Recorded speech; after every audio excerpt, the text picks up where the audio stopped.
Okey, Ana sambung sedikit tentang adab komunikasi dalam media sosial ni, yang tajuknya kita orang cakap ada relate sikit lah dengan tajuk perkongsian yang lepas, yakni tabayun, elakkan fitnah, selamatkan ummah.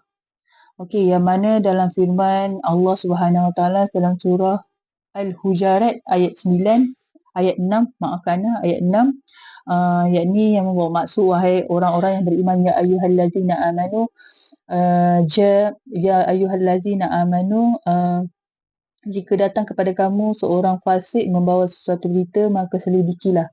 Maknanya kita tabayunlah untuk menentukan kebenarannya. Sebab apa kita perlu tabayun?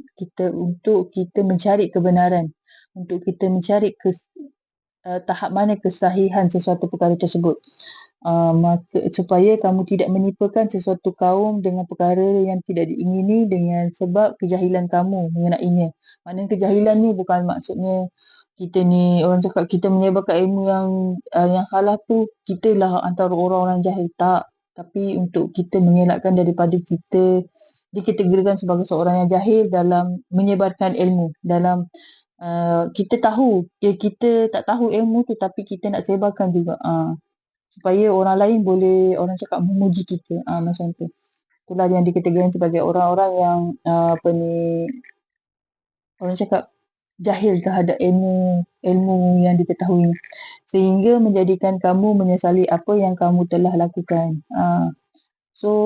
Kesan daripada kita, orang cakap, menyebarkan ilmu tanpa merujuk ataupun tanpa diselidiki ataupun tanpa menyiasat ataupun tanpa orang cakap mengambil tahu perkara tersebut, adalah sesuatu sikap yang jahil terhadap ilmu agama, terhadap ilmu. Okey, antara kata-kata yang boleh Ana share daripada Imam Ash-Shawkani, ulama besar di Yaman, dalam kitab Fathul Qadir, yang mana Imam Ash-Shawkani ni ada mengatakan seperti mana yang tercatat dalam kitab Fathul Qadir, karya Imam Ash-Shawkani telah menyebut bahawa tabayun itu bermaksud, Imam Ash-Shawkani ada memberi tafsiran, ada memberi orang cakap, ada memberi definisi tentang maksud sebenar tabayun ni adalah bermaksud berhati-hati dan tidak tergesa-gesa dalam kita mendapat tahu sesuatu berita, sesuatu maklumat tersebut. Ilmu terhadap sesuatu peristiwa dan kabar yang datang itu dilihat dengan mendalam sehingga menjadi terang dan jelas.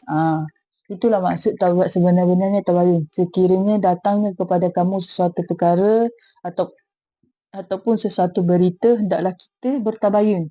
Kita, orang cakap, menyiasatlah, ataupun kita, orang cakap, bertanya kepada seseorang yang mengetahui tentang perkara tersebut. Apa yang boleh Ana share tentang tabayun ni,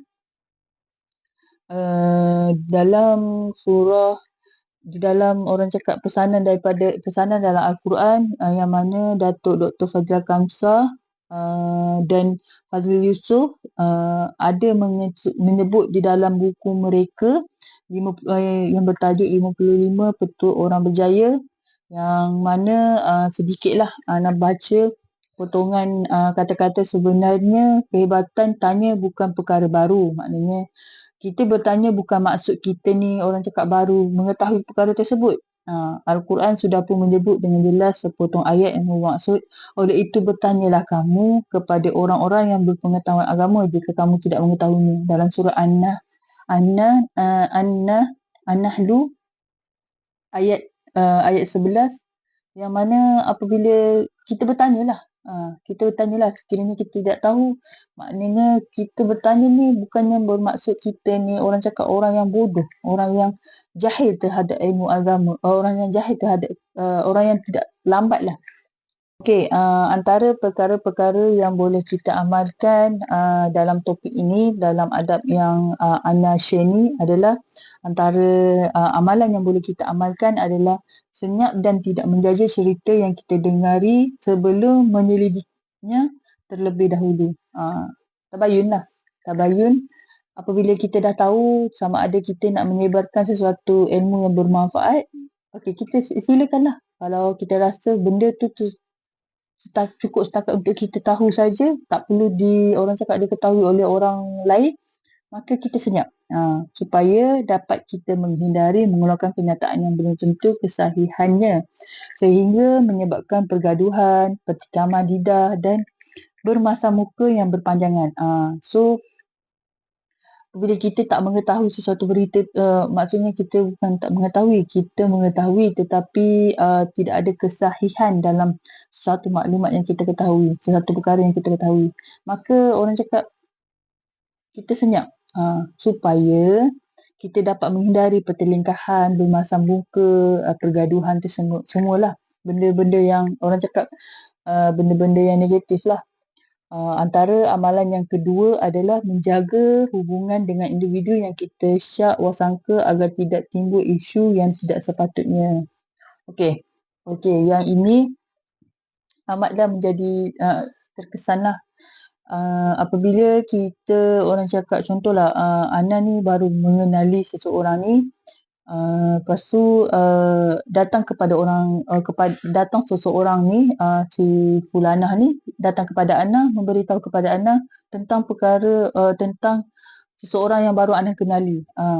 Tapi Ana tak boleh ambil terus-terus bulat-bulat apa yang dikatakan oleh si Fulanah ni, sebab boleh jadi si Fulanah ni datang kepada Ana untuk memberitahu sesuatu berita tu supaya Ana membenci tanpa menyelidiki, tanpa menyelidik sesuatu perkara tersebut yang berkaitan dengan seseorang yang baru Ana kenali. So orang cakap jangan mudah untuk kita mendengar sesuatu berita daripada satu pihak saja. Kita kena tengoklah, kita kena ataupun kita kena tanya kita orang sekeliling, kita kena tanya kawan-kawan ataupun masyarakat ataupun manusia yang rapat dengan orang yang baru kita kenal tu. Kita nak tahu seseorang tu, kita kena orang cakap bertanyalah kepada orang yang rapat dengan dia ataupun orang yang terdekat dengan dia. Jangan kita mudah untuk bila kita dengar daripada mulut tu, bila kita dapat tahu daripada mulut si Fulana tu, kita terus judge. Kita terus judge orang ni adalah orang yang tak baik. Jangan macam tu. Okey, supaya perkara tersebut amalan yang kedua tadi supaya kita dapat menyelidiki sesuatu melalui satu sumber sahaja lalu terus membuat kesimpulan. Sebabnya itulah macam tadilah Ana cakap, bila kita dapat tahu sesuatu perkara tentang seseorang yang baru kita kenali, kita hendaklah menyelidiki supaya kita orang cakap tak mudah untuk membuat sesuatu keputusan ataupun tak mudah untuk kita orang cakap judge seseorang tu dengan tanpa mendengar daripada pihak lain ataupun tanpa mendengar dan mengetahui daripada orang-orang di sekeliling dia lah. Amalan yang ketiga adalah kita diperintah untuk bersikap berhati-hati dalam mencari bukti yang berkaitan dengan isu, tuduhan atau berkenaan identiti seseorang. Ini orang cakap zaman sekarang adalah zaman fitnah, sesuailah dengan tajuk perkongsian ilmu pada hari ini, elakkan fitnah. Okey, ada tabayun ni adalah orang cakap perkara yang baiklah untuk Ana, perkara yang baik untuk kalian supaya dapat kita menghindari daripada timbulnya fitnah kepada kita. Apabila kita berlakunya fitnah, maka orang cakap berlakulah kepincangan, orang cakap perbalahan, berlakulah bermasam muka semua tu. So kita orang cakap kita bersikap berhati-hati dalam penerimaan satu pengetahuan, satu perkara, satu ilmu tersebut supaya kita tidak mudah mempercayai sesuatu berita yang dibawa daripada mulut orang lain. apabila kita bertabayun, apabila mendapat sesuatu perkara, mendapat tahu sesuatu perkara, sesuatu maklumat tersebut, kita dapatlah, orang cakap, dapat menghindari diri kita ni daripada terdetiknya titik hitam dalam hati kita, dalam hati kita. Okey, amalan yang keempat adalah membuang ego seperti yang ada ketika hendak meminta maaf. Contohlah, kita ni seorang yang mudah untuk mempercayai sesuatu perkara daripada orang lain, daripada manusia lain. Contoh, kita mendapat tahu daripada si fulanah ni sesuatu perkara, sesuatu maklumat tentang seseorang yang kita baru kenali. Lepas tu kita, orang cakap, kita terus judge seseorang yang kita kenali tu dengan tanggapan yang negatif. Lepas daripada kita dapat tahu daripada orang lain bahawa si fulanah ni memberitahu kepada kita supaya kita membenci seseorang itu, kita, orang cakap, menjauhi seseorang tu, kita dapat tahu rupanya perkara tersebut adalah, orang cakap, tidak benar. So, orang cakap, tidak salah untuk kita, orang cakap, merendahkan ego kita untuk meminta maaf kepada seseorang yang kita kenali tu, kerana meminta maaf tu bukan bermaksud kita ni kalah. Meminta maaf tu bukanlah bermaksud kita ni, orang cakap, tak boleh, orang cakap, tak boleh nak ni lah, tak boleh nak buang ego kita. Orang cakap, meminta maaf ni adalah sebaik-baik perkara yang mana dengan meminta maaf ni dapat, orang cakap, dapat meruntuhkan sesuatu api yang ada di dalam hati seseorang tu. So, tidak ada masalah untuk kita, dan apabila kita dah, orang cakap, kita dah meminta maaf, bukan kita bermaksud kita tidak akan mengulangi perkara tersebut, tetapi orang cakap, apabila meminta maaf ni sedikit sebanyak kita dapat menghindari daripada kita berterusan di dalam sesuatu perkara yang mana mendatangkan fitnah. Orang cakap, mendatangkan fitnah kepada seseorang yang kita kenali. So, apabila kita dapat membuang ego yang ada, kita dapat menghindari daripada membuat tafsiran yang buruk terhadap seseorang sehingga mengganggu konsentrasi dan prestasi kerja seseorang. Apabila kita meminta maaf daripada seseorang tu, disebabkan kita ni disebabkan kita mendapat sesuatu perkara yang buruk tentang seorang yang kita kenali tu, salah satu orang cakap, salah satu cara kita meminta maaf supaya kita dapat fokus kepada diri kita, fokus kepada kerja kita, fokus kepada kerjaya kita, supaya kita dapat kerja dengan tenang.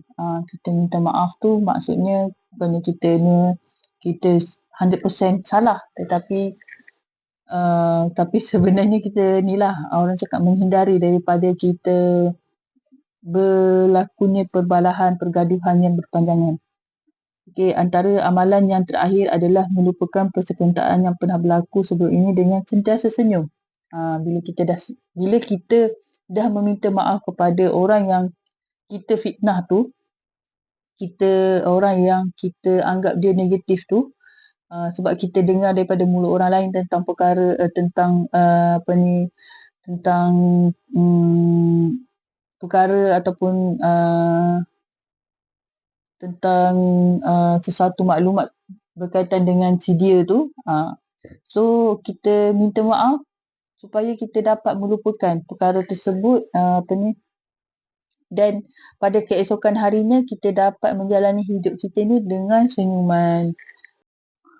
Okey, sedikit orang cakap, satu doa yang boleh kita amalkan, yang boleh Ana amalkan, yang boleh kalian amalkan dalam kehidupan seharian. Ana akan kongsi dalam surah Al-Baqarah ayat 67 yang membawa maksud, aku berlindung kepada Allah agar tidak menjadi salah seorang dari orang-orang yang jahil. Doa ni boleh kita amalkan supaya kita tidak tergolong daripada kalangan orang-orang yang jahil. Orang-orang yang jahil ni adalah orang-orang yang mudah untuk menerima sesuatu perkara tanpa menyelidiki. Ataupun orang-orang yang jahil ni adalah orang-orang yang buta dalam, tidak, orang cakap, tidak orang yang buta dalam ilmu pengetahuan. Okey, kita boleh amalkanlah dalam surah Al-Baqarah ayat 67. A'udzubillah an akuna minal jahilin. Okay, Anan ulang sekali lagi. A'udzubillahi an akuna minal jahilin.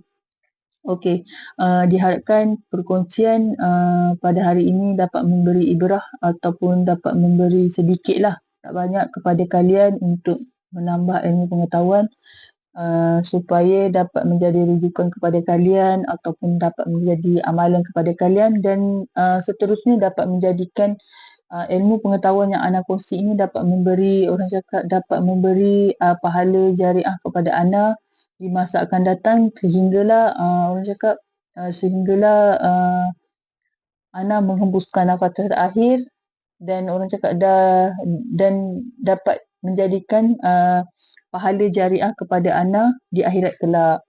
Ana sudahi dengan Assalamualaikum warahmatullahi wabarakatuh.